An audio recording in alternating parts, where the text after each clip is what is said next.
Assalamualaikum warahmatullahi wabarakatuh. Saya Mirna Pramudita dari kelas 12 IPA 2 dengan nomor absen 9.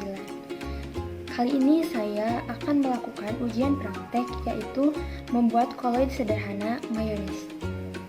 Sebelumnya, pastikan kita memakai sarung tangan dan juga masker. Alat yang kita butuhkan pertama ada mangkok berukuran besar, whisker, sendok makan, dan juga sendok teh. Untuk bahan, ada 290 ml minyak sayur, 1 kuning telur, 1 sendok makan perasan jeruk nipis, 1 sendok teh garam, dan 1/4 sendok makan gula. Langkah pertama yang kita lakukan adalah masukkan kuning telur dan air perasan jeruk nipis ke dalam mangkok.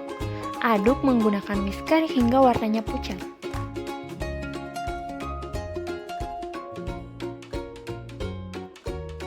Bila sudah berwarna agak pucat, masukkan sedikit demi sedikit minyak sayur ke dalam mangkok hingga adonan mengental dan berat.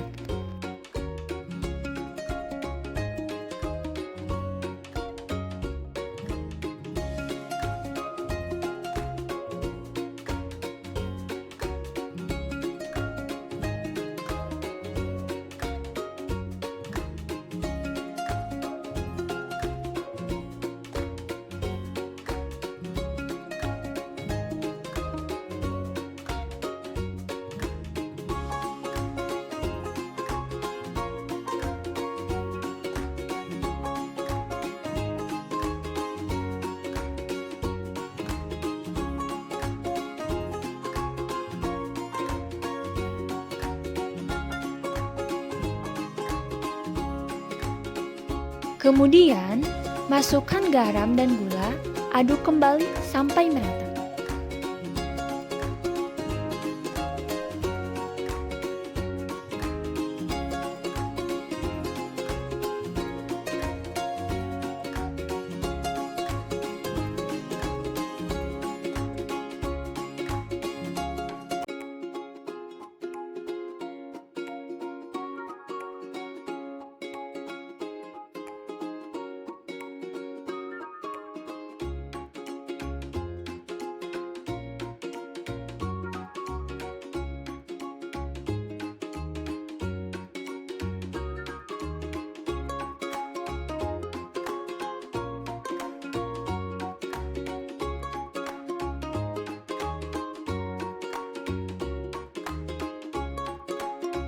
Bila sudah merata, mayones pun jadi.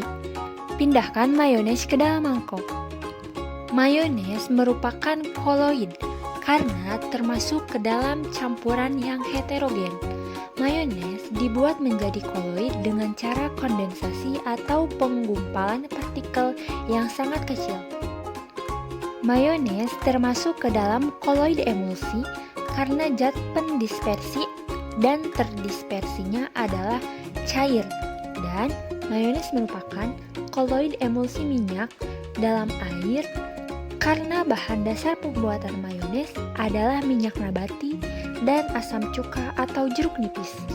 Produk mayones, zat yang terdispersinya adalah minyak nabati, zat pendispersinya adalah asam cuka atau jeruk nipis.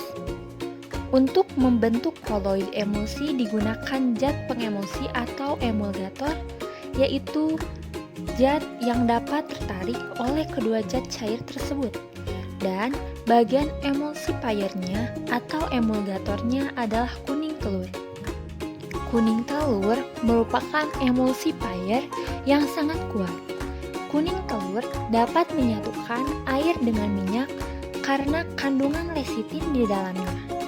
Mekanisme lecitin dapat menyatukan minyak berupa lemak dan air berupa asam cuka atau jeruk nipis.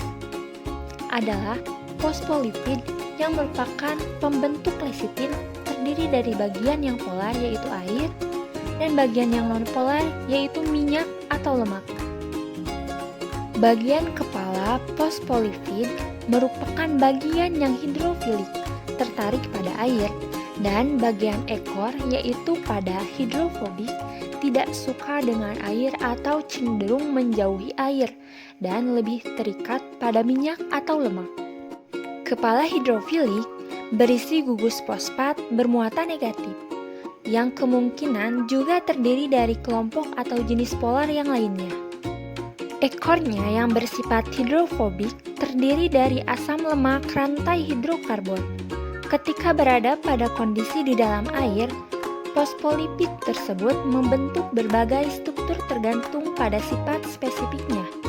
Dan dalam hal pembuatan mayones, fosfolipid tersebut membentuk atau berperan sebagai emulsifier di mana yang berperan dalam menyatukan antara minyak nabati dan asam cuka atau jeruk nipis yang merupakan bahan utama pembuatan mayones menjadi suatu emulsi setengah padat yang kompak atau mantap dan sering disebut juga emulsi permanen. Kesimpulannya, mengapa mayones termasuk koloid? Karena mayones termasuk zat yang sukar digolongkan sebagai zat padat, zat cair, atau zat gas. Sekian yang dapat saya sampaikan. Mohon maaf bila banyak kesalahan.